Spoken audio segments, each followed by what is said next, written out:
Welcome to the Light Up Your Life podcast. Today we have a special episode with Hay House author Catherine Ann Clemett about the Magdalene Order of Consciousness and about her wonderful book, Are You a Magdalene?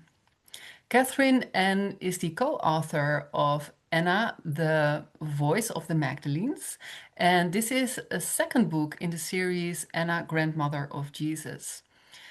Catherine Ann, I am so excited that you are here to talk about this subject. And would you like to introduce yourself and your work and tell us a little bit more? Sure. So, as you already mentioned, it all started with the universe through a bizarre synchronistic series of events, putting me together with Claire Heartsong. Mhm. And initially, as her business and spiritual partner, we had no idea we were going to collaborate on anything at that point. And it's just really interesting because I was raised Catholic and I'm going, this just doesn't resonate with me. It just, people are not devotional. They're not paying attention. They're more interested in what people are wearing and what their kids are doing. And it was just a social event. I didn't know where the connection was Mhm. that I intuitively knew was there. And so when I went away to college, I stopped going to Mass in the Catholic Church, and I basically just ditched religion. Mhm. And I wasn't interested in anything remotely Christian, but I was into metaphysics and channels and trying to understand how the universe worked and all of that. I just didn't want to be involved in a Christian path at all. So Mhm. the universe had to work really hard to get my attention, to get me together with Claire, and it took about 20 years, I guess, to really have that come to be Really? through, yeah, through these bizarre synchronistic series of events. And in my most recent book, which is an autobiography called Raising My Frequency, I share that whole journey of my experience as, growing up and what I was dealing with and the whole back end story of how the universe put me together with Claire. And then how I took over as being the person shepherding all of the Anna books and all of this work. Mhm. So I've been the one that's been publishing them, and I'm the interface with Claire. Um, I've been basically the one keeping them in print. I'm the one that got them involved with Hay House.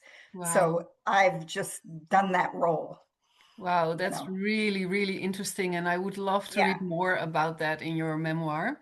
Yes.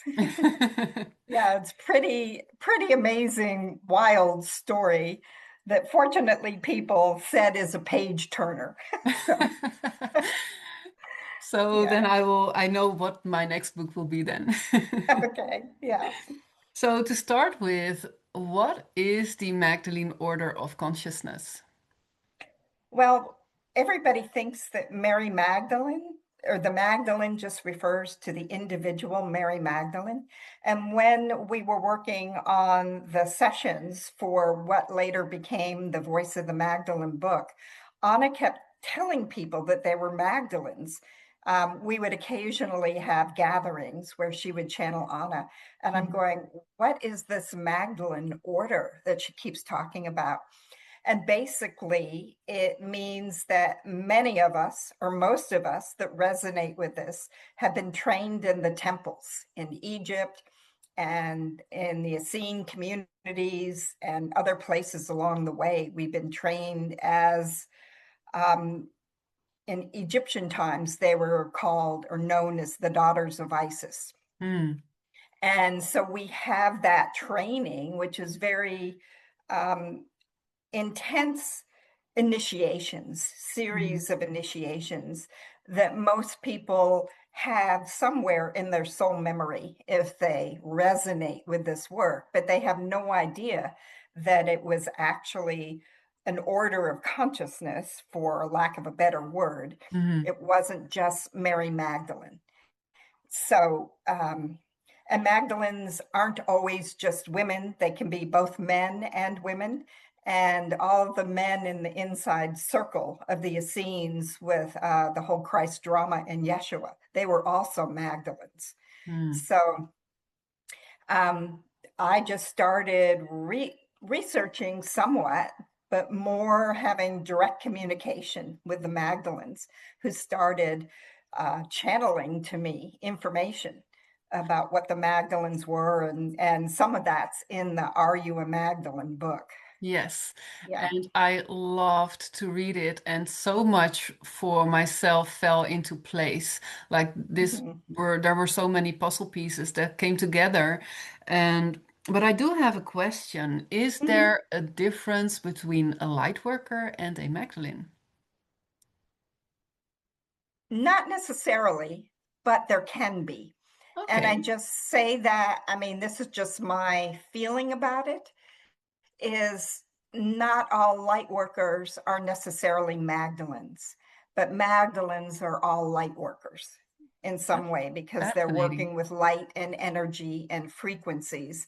And I think the Magdalenes carry a unique frequency that we kind of intuitively recognize in each other. Hmm. And the Magdalene showed me that when somebody ascends, there's this magenta band of frequency in the ascension process that they need to go through, which is the Magdalene frequency. When you're completely ascending and you've completely done everything you could do, Hmm. and you're ascending your physical, spiritual, emotional bodies. They showed me you have to master the Magdalene frequency before you can fully ascend. Wow. Yeah. It So, is so fascinating to me, and I cannot hear enough about it. So let's move on to the next question. mhm, Um, do the Magdalenes, you mentioned in the book that they are midwives of consciousness. mhm, Do they only work on Earth in this way, or do they serve also on other planets and other mhm. galaxies? Okay. Yeah, my understanding is we as Magdalenes, anytime there is a planet or a solar system or a system that is rising in frequency, that's ascending, the Magdalenes raise their hands and they'll go, we'll go be the midwives of the shift of consciousness. So they are there to facilitate the awakening and that process with whatever system that is rising in vibration. So Hmm. they volunteer to go. And as part of that, they also volunteer to go in the deepest, darkest places that no one else will go. Yes. And often people having no idea they're Magdalenes, because most people don't have a conscious understanding or awareness of that. Most people just have a interest or connection with Mary Magdalene because that's the only Magdalene reference they have. Mhm. And to me, I look at Mary Magdalene as the catalyst usually for them to step into a larger understanding that Magdalene is more than the individual. And it begins to unlock the soul memory of, and they've existed from the beginning of the planet by different names in different cultures, like the daughters of Isis that I mentioned in Egypt. I don't even know all the other names, um, Mhm. but they're known by different names. And as they hold this particular mission or purpose and particular frequency. Mhm. And they often, like I said, go into the deepest, darkest places. And a lot of times somebody will find themselves in a relationship or a corporation or some job, and they're going, I'm a spiritual person. What's wrong with me? Why am I here? I mean, what did I do wrong? Yeah. Because it's so negative or intense or whatever it is, having no idea that they are literally the lighthouse holding the Mhm. light for everybody else. Wow. And they think it's their problem and their fault and something that they're doing wrong. And it gets so intense for some that they can't take it. I mean, some of them have even commit suicide to get out of that kind of thing, not understanding the role they're playing and who they are, Hmm. because it's not conscious for the majority of people. So why do we forget? Why don't we remember who we are? Well, it's like anything coming to earth. You come through the veil of Mhm. forgetfulness. You don't remember all your previous lives, everything that you've accomplished, everything that you've done, both positive and negative. It kind of gives us an appearance of a clean slate each time. And Hmm. part of the journey of awakening is beginning to remember, and beginning to, just like we all have been, ask questions and, follow the breadcrumbs that, like you reading the Are You a Magdalene book, I mean, started putting pieces together. Hmm. That's the spiritual journey, Yeah, I also if that hear makes sense. a lot of women, especially, but it was definitely also my experience that going into churches, I was like like the Mother Mary statue or the Black Madonna Mhm, was like a magnet for me. I even when I was young, I could sit for hours at the church in Chartres, for instance, or mhm, in Paris at the Notre Dame. It had this. I could not understand why, but I could not make myself leave from those places. mhm. Yeah, that's what I'm talking about. That's beginning to catalyze the soul memory, that Hmm. you're looking to understand why you're so drawn or why you're so affected by this. There's a Yeah, larger story, but you yeah. don't remember what it is or what the details are. So it's like a treasure hunt to try to get the pieces to be turned over and then, arranged in a certain way that it gives you the insight into the larger picture. Hmm. Yeah, that's how Are I we look at it. then, are we meant to remember? I think it's an individual choice, but yes, I think so. Hmm. Because, like I say in the book, we have many, many lifetimes. And what was seeded, particularly discussed in the Anna books 2,000 years ago, we are the future selves of those beings. We're the future selves of the Holy Family members. We're the future selves of those Essenes. We're the future selves of those Magdalenes back then and, in many earlier eras. So the seeds were planted then, and then it's now up to us to bring those seeds into fruition. So it wasn't meant to take place 2,000 years ago. It was meant for now when we're in the shift of consciousness and when the planet herself is in an ascension process. So that's what was seeded by Yeshua and the whole Christ story 2,000 years ago. It's seeded for us as collective Essenes and Magdalenes to bring it into a fruition now. Oh, I love this, and it really strikes a chord in my heart. Like they did this difficult work so that we now can incarnate collectively and bring about the Mhm. shift. Wow. And part of it is not so much about people think that they need to go to a school or be trained. We've had that for lifetimes. We've been, uh, Magdalenes in the various temples and esoteric teachings and, mystery schools. Now it's time from our own soul memory to walk that and to enact it and put it into practice, not by studying it necessarily now, just by remembering and being more uh, aligned and clear with our own, higher self and our own inner direction, telling us exactly, what it is that we're asked to do for the next step. I Hmm. mean, like never in a million years did I think I would be on this path or writing all these books. You know, No. it wasn't something I set out to do at all. Hmm. I just followed the breadcrumbs and kept saying yes, you know. Yeah. Yeah, and for me it is also like I sometimes I think about doing something else and I just can't. It's just like this force moving me forward, and I think many of us can recognize that. So, could you tell us a little bit more about these lifetimes of training? How did that look like? Okay, a lot of it for those that are not familiar with the Anna Grandmother of Jesus and Anna, the Voice of the Magdalene books. A lot of that training is detailed in those books. Okay.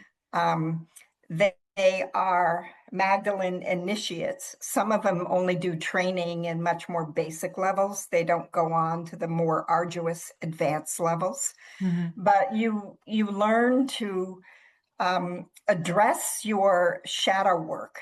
You know, for people that are familiar with shadow work, it's really based on, first of all, addressing whatever shadows and shifting and healing that. A lot of the initiations in the temples along the Nile, each one was focused on a particular chakra and mastering any low frequency or any shadows in those areas.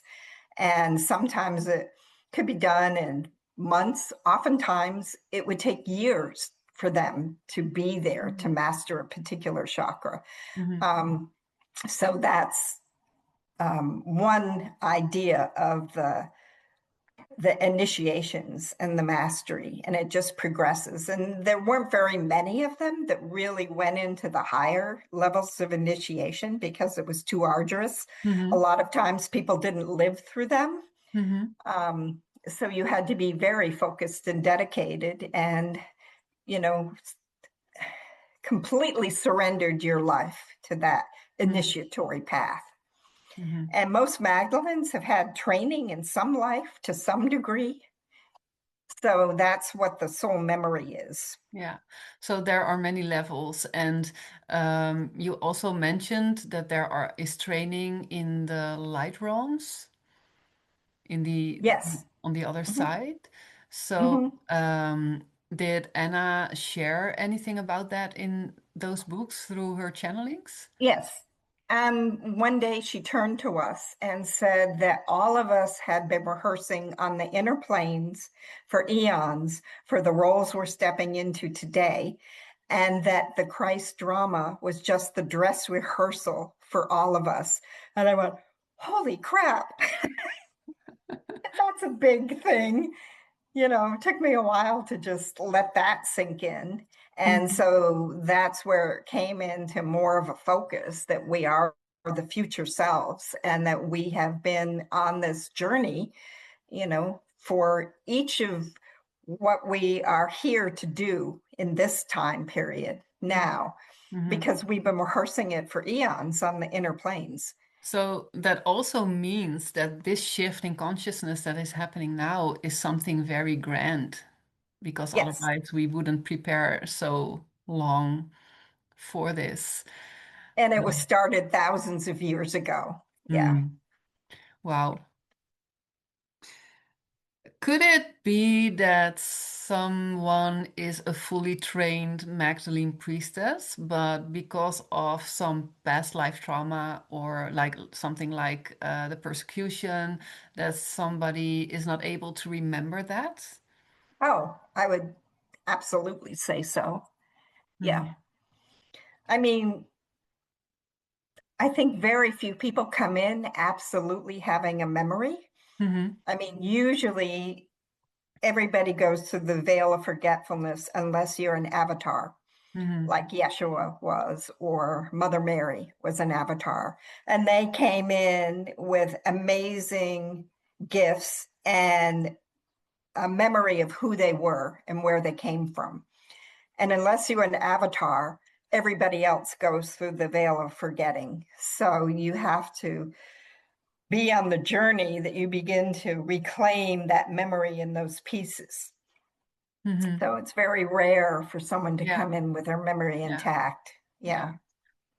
Yeah. The reason I ask is because my guides at some point said to me, I was just about to um, m- bring my focus into my body. And I knew that there was something in my body that I needed to remember, which wasn't something Mm-hmm. nice. And I was a little bit like moving forward, moving backwards. I didn't really want to go there. And then I was meditating on the couch and I felt my guides coming to me and they said, if you want to retrieve what you lost there, you have to go and get it. Mm-hmm. And it was one of the most intense experiences of my own awakening. And then after that, I did go through it.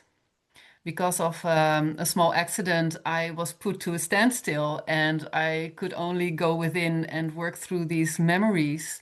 And I did go through memories of persecution. And when I realized, like, oh, but I'm an eternal being, Mm-hmm. that was the moment that everything lifted. I lifted into a field of love and unconditional love. It felt very much like Mother Mary, and it lasted for hours. And Mm-hmm. this was a very important experience in my personal awakening, the realization that I am an eternal being. And Yes, and after that, absolutely. sorry to interrupt, but after I remembered that, because this is what I wanted to share, the other memories opened. Mm-hmm. So then I could remember the temple lives and things like that. So it was in front of the other memories. Is this something that you recognize or Oh, have? yes. Yeah? Well, that's what I mean by the shadow work. It's Okay. like you have to face that. You have to not try to make it go away or try to sweep it under the rug or pretend it isn't there. You have to be willing to go straight through it so you can get the wisdom that's Mm, there. And then when you confront it head on and you're willing to do that shadow work, then it dissipates and opens up to what's available to you. So that's what I mean by the shadow work. yeah. And Okay. that's a core element of being a Magdalene. Okay. And That's you'll see interesting. it with that lens if you read the Anna books. You see that repeatedly being brought forward Yes. Yes. I'm of all reading of the through work that them. have to do. Mhm. I'm reading through them now, and I love them so much that it's going really slow.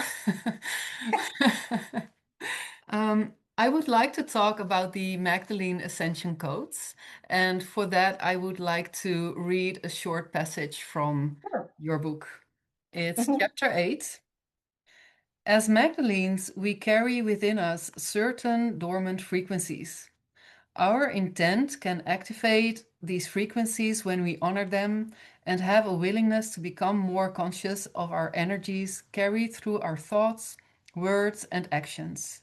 Upon doing this, we can be more easily connected with the light frequencies instilled by Jeshua, the Essenes, and the Magdalenes into the elements, the genetic lines, and the earth plane for this time of ascension.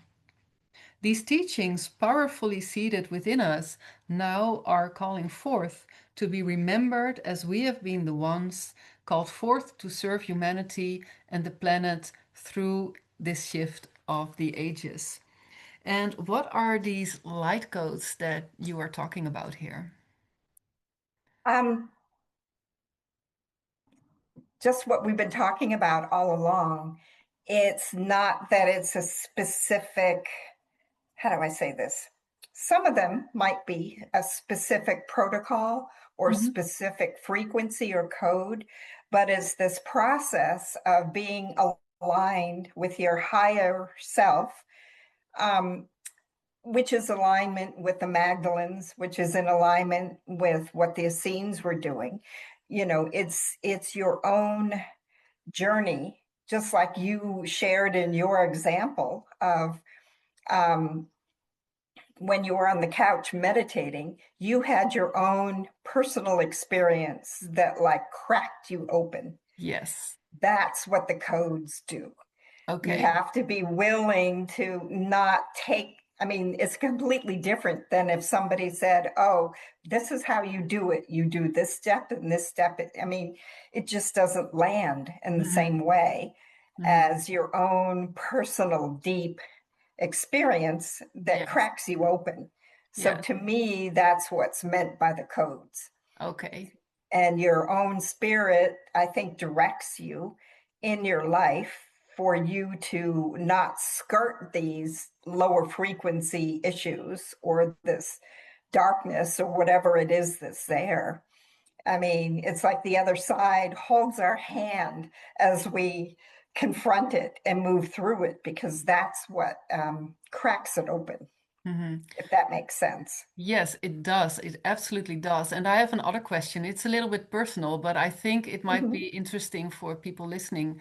Later, years later, I was doing a forgiveness practice and I Mm-hmm. was forgiving everyone and everything. It came from a state of joy. So I wasn't intending to do it. It just arose. It just happened. And when I was doing this forgiveness practice in joy, I had this most vivid visit of a spirit guide ever. I didn't knew if it was Mother Mary, but I had a feeling about it. But she looked like an older woman, very normal Mm-hmm. person.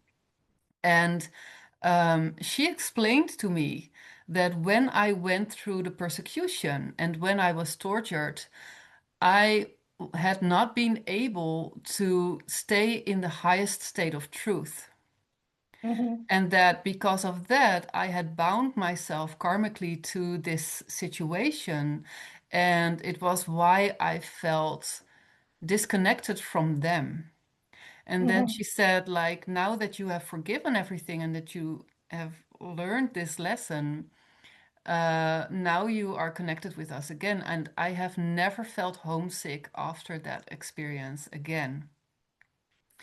So Mm-hmm. I think it ties really interestingly into your story about how we have to move through certain initiations and Yeah. understandings. Because the way I understood it, the persecution was a kind of an initiation. Mm-hmm. Everything that happens to us, if we can shift the lens to look at it as an initiation rather than something that is being done to us, some atrocity or some whatever, if we can shift that, what is it that I'm to learn from this situation? What is it bringing up for me to make available the gold in the other side? Hmm. You know? Yes. So everything is an initiation. Okay. And when you Yeah. understand that you are an eternal being, Mhm. then you have, I think, the mastery or the power to withstand such experiences. Yes, and you learn. I mean, that's the journey. You Hmm. learn, and since we are eternal beings, you might not live through every single one, No. but you're back again for the next time. I mean, in Egypt, they literally swam with the crocodiles, you know? At least we're not having to do that again. Oh, Oh, wow. so, yeah, Yeah, some people told me they have traumas from the initiations in Egypt. yeah, they were intense. A Hmm. lot of them. There is a book I read many, many years ago called Initiation by Elizabeth Haich, Yes. that details all of the, initiations that she remembered from her past life in Egypt. Yeah. Pretty intense, some of Yeah. them. I read it And long even in the ago, but audiobooks, there are a few intense ones. Yeah. hmm. Hmm. You yourself have also trained with Dolores Cannon to be Mhm. a past life regression therapist. Yes. How did this skill serve you in your own personal awakening and learning process? Oh, um, absolutely. And how it really served was it prepared me for working with Claire. There are two things is I got certified as a personal coach with Debbie Ford. I don't know if you know who she wrote, Dark Side of the Light Chasers, all about the Yeah. shadow work. Yes. So I trained in her very first training class for integrative coaches, we were called. And then I also did Dolores Cannon's past life regression work. And those two things together were the basis that I needed to do the work with Claire that I didn't understand I would be doing. Hmm. As that unfolded, I used the more or less the initial protocol that I learned from Dolores Cannon is what we use to start asking the questions of the characters in the voice of the Magdalenes. Then you varied from that. You go with how it's flowing, not necessarily sticking to Dolores Cannon's protocol that was for the past life regression sessions. But Yeah. that's what we started with and used to bring forth those 19 characters in the voice of the Magdalene book. 19 characters. Yeah. Mhm. Were they all channeled through Claire? All of them except for one who is Lizbeth, who's the daughter of Yeshua and Mary of Bethany.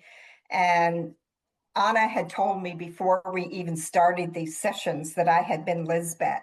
So I suggested to Claire, I said, let's just see what happens. I have no Mhm. idea if anything will come out of it or not. Mhm. And I kind of showed her how to facilitate a session, even though she was very much leading, by planting things happening, but she didn't know any better. It was her Yeah. very first time trying to facilitate a session, but it was okay. So I brought through all of the information from Lisbeth, which is mostly about the Magdalenes, actually. Yeah. Yeah, that's very interesting. It's just the part where I am now, so I'm going to Mhm. be very enjoying that part when I read on. What is the connection of the Magdalene Order to the goddess Isis? Is there a connection? Yes, absolutely. Um, Isis is the original Magdalene.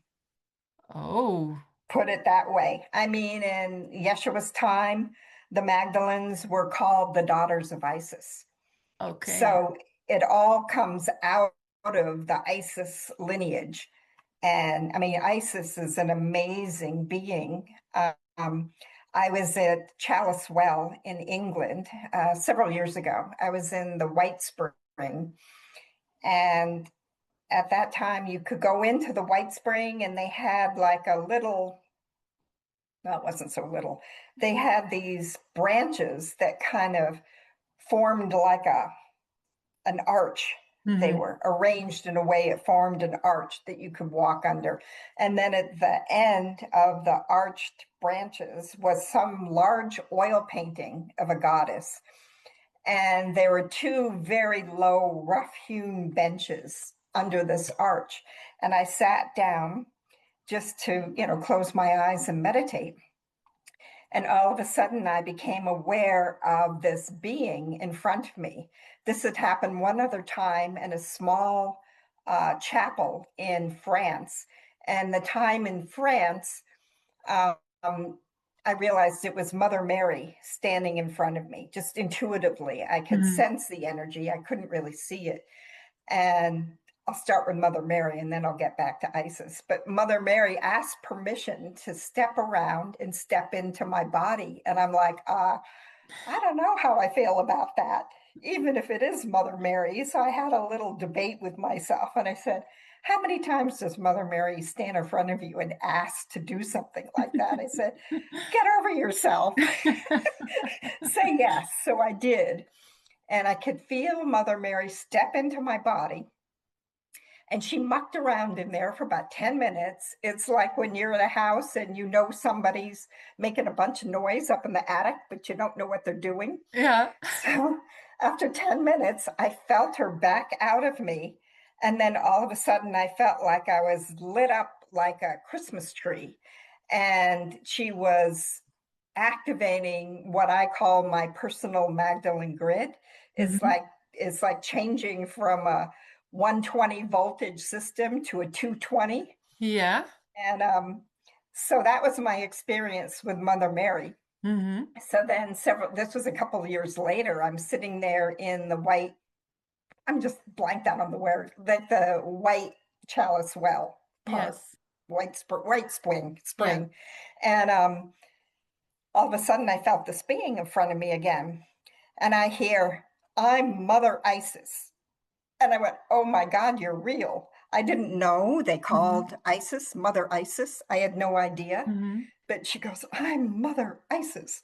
Wow. So that was the first time. And then the second time, when we were working on the screenplay for the Anna books, initially there was a guy that came to me with the idea of doing the screenplay. And we just were not in the same frequency. I mean, his intention was good, but he was too attached. He had too much ego involved. Mm-hmm. And so Claire was really reluctant to give her permission, which she finally did, but it took a month for her to give her permission. So anyway, I was going and doing one of my inner work sessions, just asking Claire how I should handle this. And Claire was there and she was very reluctant. And I asked what needed to happen. And it's like the portal opened and Yeshua and the Holy Family and all of these beings came in and surrounded us. And Claire began to, in my inner vision, Claire began to relax. And then there was this incredible, powerful force that came in. And I went, oh my God, what was that? Well, it was Isis. And she goes, I'm Mother Isis. This is my project. I went, okay, then. So I Wow. decided I didn't have to worry about it. Oh, that's good. Yeah. That's so what an Mhm. experience. And Yeah. um I'm so And moved. the guy disappeared, and I was guided to do it myself. Yeah. Hmm. Hmm. Well, it's so wonderful to know that we are surrounded by these beings and that they are helping us. What I'm really curious about is there also a connection to Atlantis? Yes, all of it's connected. Um, in Atlantis, a lot of what was in Atlantis and Lemuria, later um, came into Egypt and was brought forward into Egypt Hmm. and Mesopotamia. So in Egyptian times, Anna was known as Torhana, and she was also buried at the Tor, just like Anna was in Anna's life. Hmm. Oh, So wow. they definitely cycle through. Yeah. And then there are things like in the Camelot story, Hmm. there was Ariadne is one of the characters in the voice of the Magdalene books, and her daughter is Vivian, Lady of the Lake. Hmm. So they overlap and weave together, and I think the same or similar soul groups incarnate in all of these um, different dimensional levels of, Yes. you know, I don't know the word for it, like epic stories, you Hmm. know. Yeah, it It's makes often, sense. That yeah, makes a lot of the sense. same soul group. Yeah. So, what is the most important message that your guides want to share with us during this time of great transition? To first and foremost, listen to your own inner guidance and not pick it apart and question it. Yes. Just to follow the breadcrumbs that you're being given, and that you'll never be given more than you can handle, but sometimes you'll be given things that definitely stretch you. Yes. Mhm. Mm. Is there something that you would like to bring in yourself? Hmm. I think mostly that the Magdalene Order or the Magdalene understanding has been so in the background. It's Hmm. so unknown to people. Hmm. And it isn't to give you a power way to anyone outside of yourself. It isn't that you have to go train. I mean, I think people can feel the difference. I mean, when you're really being guided by your inner guidance to do something, there's a particular kind of quality to that feeling. It doesn't force you, doesn't push you, but it also doesn't let you go easily. Yeah. You know, you just know, okay, I better pay attention and take these steps. And that's the most important, is to have your own experience and serve as your own guide, because we have been trained for eons and we know what this is, even if our conscious mind doesn't know. So it's to walk that direct inner guidance path, because there is no set out there anything. I remember one time, Claire, I can't remember, oh, we were talking about the controversial things in the Voice of the Magdalene book about the three Marys that Hmm. have relationships with Yeshua. And Claire goes, I just want to be the right and perfect channel. And Anna turned to her and she said, every single version is true. Hmm. The celibate rabbi, the Catholic version, the version that, uh, he was married to Mary Magdalene, our version that he had three, women that were a composite of Mary Magdalene. And not just in the Magdalene story, but every single version of everything is true. You just have to discern what resonates with you the most and embrace that one, Mm, I because there are like going to that. be many versions, And so we are developing our own inner mastery, Hmm. just like they were trained to do. Yeah. So it's not to get expert advice from outside of ourselves. Mm. It's to take the risk and walk the path, you know, like two toddlers, we'll walk and then we'll fall on our face and then we'll get up and keep going. And, that's the journey. Yeah. Well, thank you so much for sharing that. And you also organize amazing, beautiful tours through Egypt and Turkey and all these ancient places and ancient temples. Can you share a little bit more about that? Yes, absolutely. So we're doing two back-to-back tours in each country this fall. We're starting in Turkey, and it's the same tour. It's just in two slightly different time frames, time Hmm. periods. So we're doing Turkey first, and we're also visiting where the Council of Nicaea was, and that's where the church interfered and took all um, of the direct teachings of Yeshua out Hmm. and put it in the patriarchal system that later became the Catholic Church. I mean, there are many more things that they did. We're going to go visit that for understanding and energy work there. Hmm. Um, there are also other places in Turkey, but for Egypt, we're going to do the pathway of the initiations that Anna and the other Essenes and Holy Family members went through, of, bringing more clarity on each temple and what that initiation was about. So we're going to visit Wow. all of the temples and go through that. And I think we have private time in the King's Chamber Wow, in the that is Great Pyramid. amazing. Yeah, Yeah, I would yeah. love to join you sometime, and it really sounds Mhm. beautiful. Yeah. It's going to And be very interesting to see yeah, yeah. what unfolds. I've been there before. Um, I've done grid activations. At one point, I was given these 12 different places around the planet. I only was able to facilitate 9, more or less, within the time period that I was given.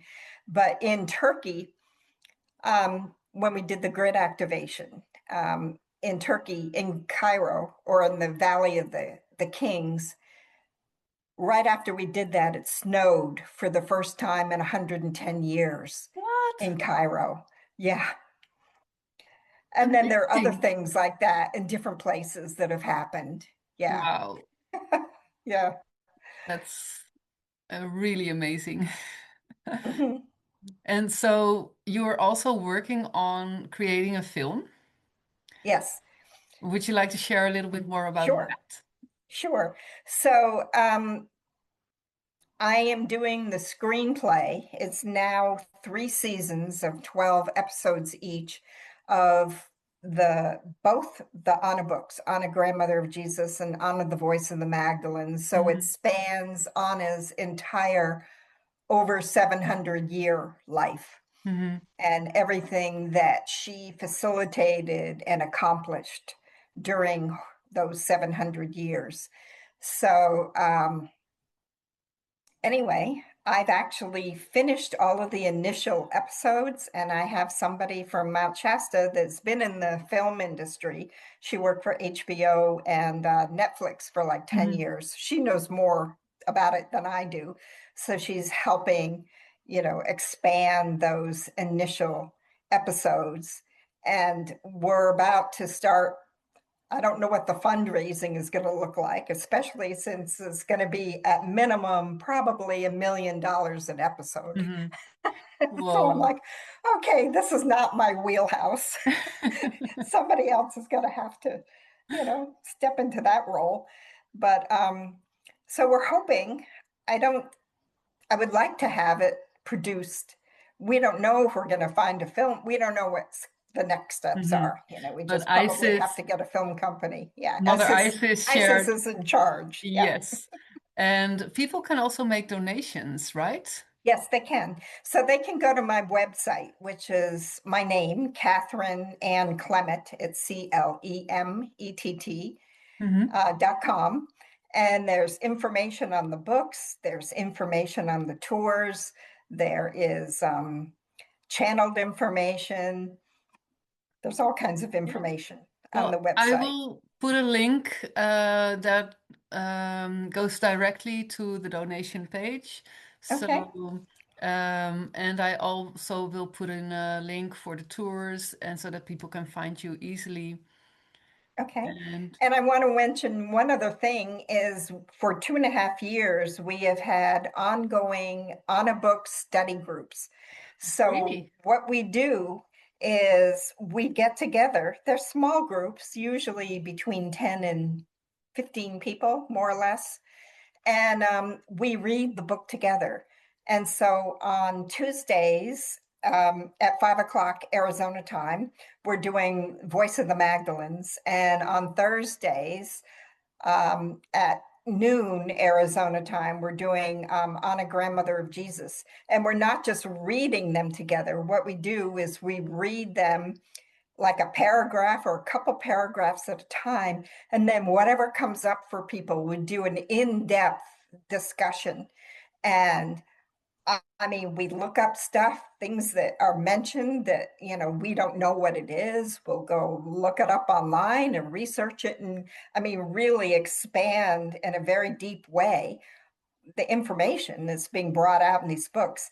And then we record the Zoom calls. So you can go to annabooksstudygroup.com and you can listen to the recordings.